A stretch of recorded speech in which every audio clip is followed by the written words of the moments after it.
Hello, welcome back. My name is Kimberly Carey. I am the owner of So Sassy Stitcher. I am working on my Andromeda Queen extension.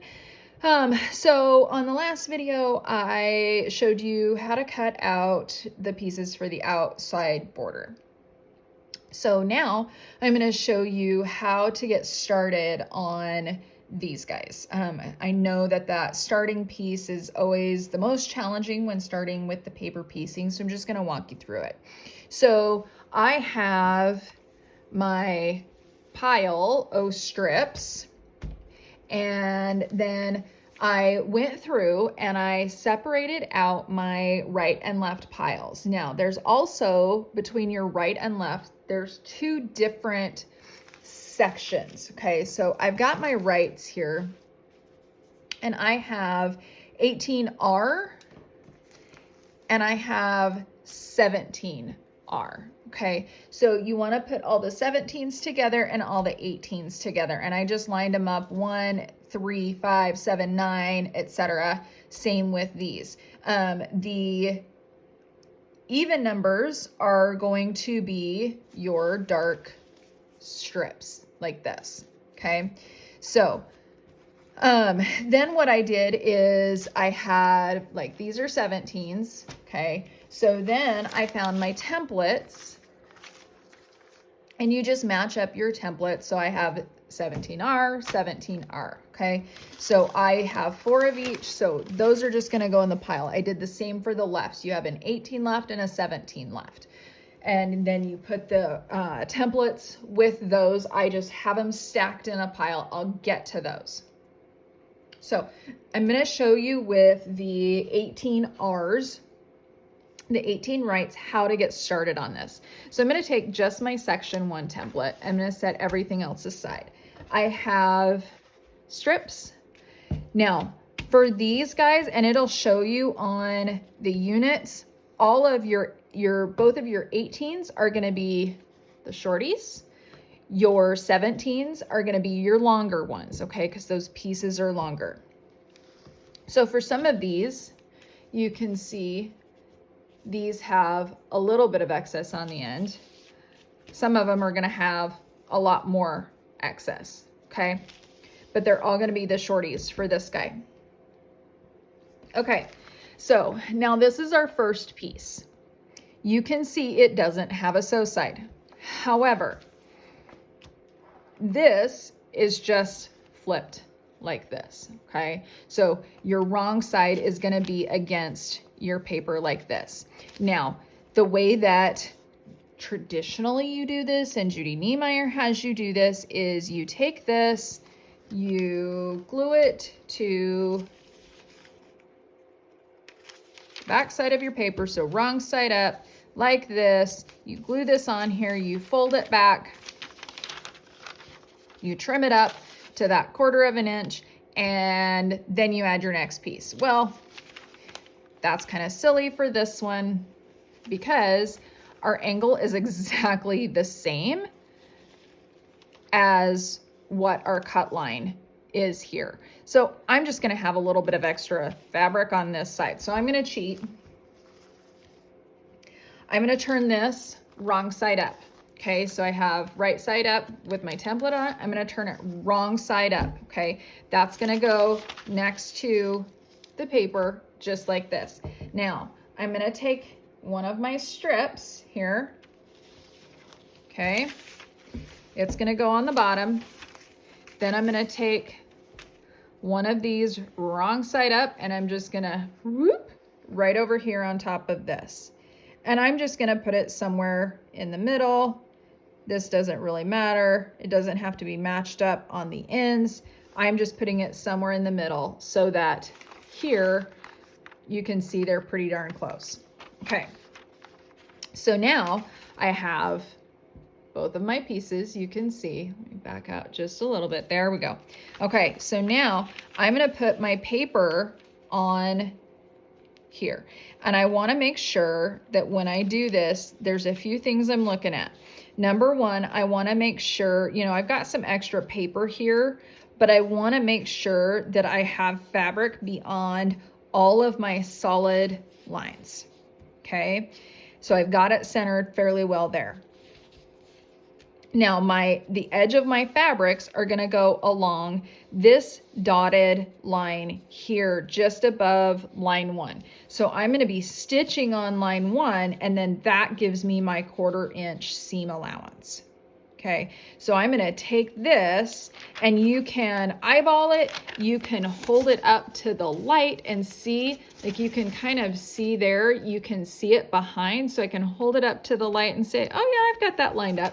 And then I'm gonna take this right over to my machine. I'm gonna have my stitch set at a lower stitch length, and I'm gonna stitch that on.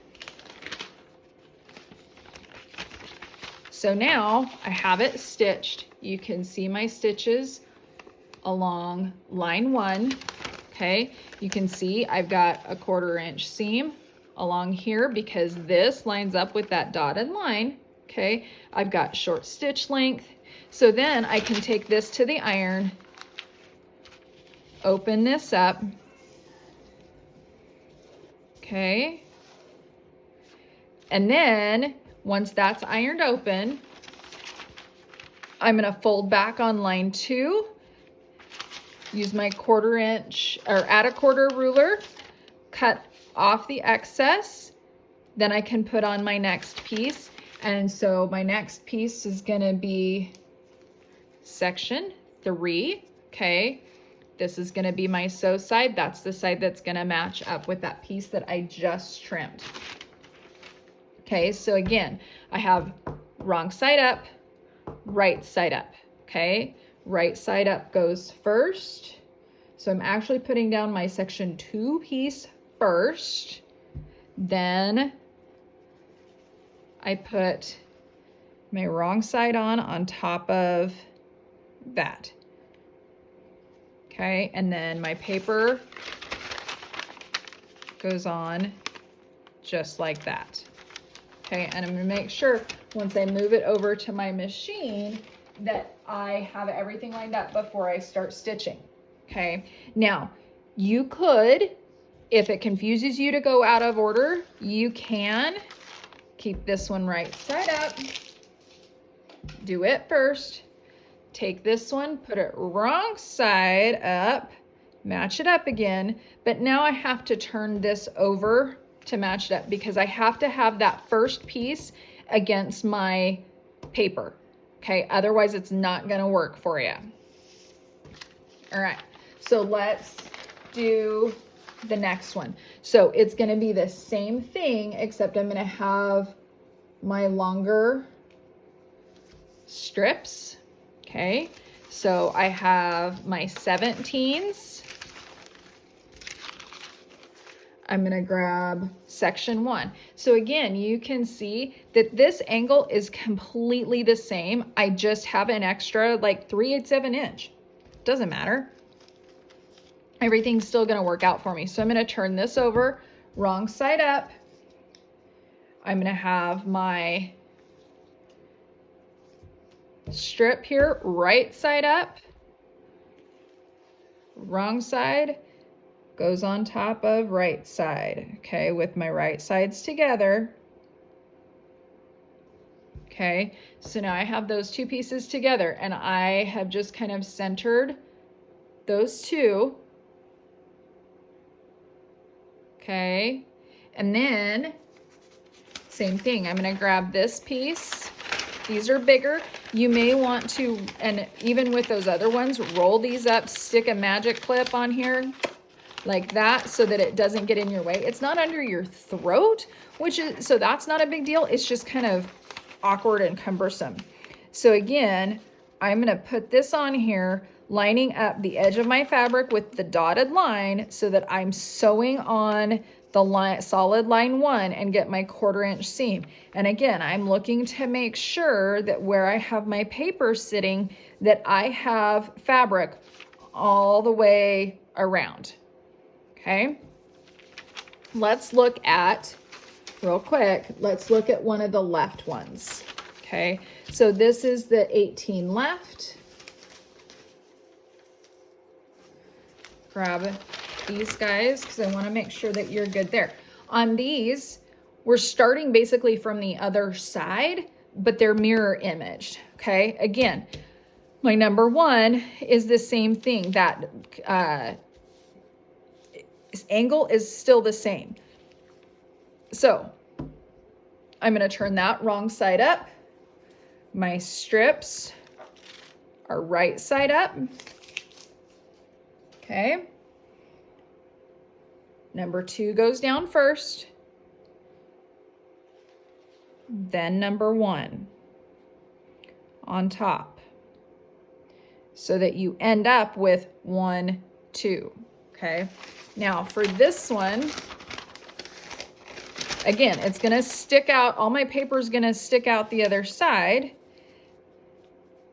because I need that top piece again, or this number one piece against my paper. Okay. Now for this one, the way that you would stitch it, this big floppy thing is going to be in the throat of my machine because I want to stitch it here so that as I'm stitching, then my 1/4 inch seam is on the inside of my throat. Okay, that's how we normally stitch things.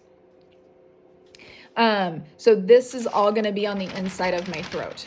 Okay, so I'm going to just fold it up, keep it out of my way, and it'll be just like that. Okay.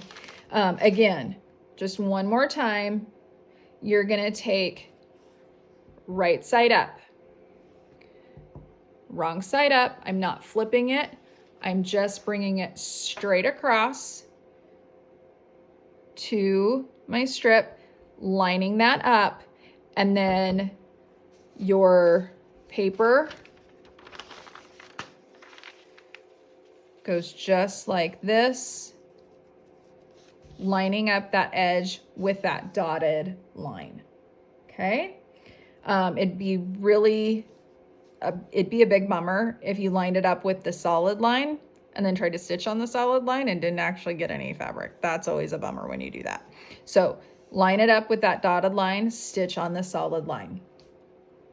I'm going to spend some time working on these. There's no way I'm going to get them done tonight. It'll take me a few nights to get these done, along with quilting and doing all of the things. So I hope this helps you get this piece of it done. My next video will be about trimming these up and what our next step is for finishing up this Andromeda quilt. Happy quilting.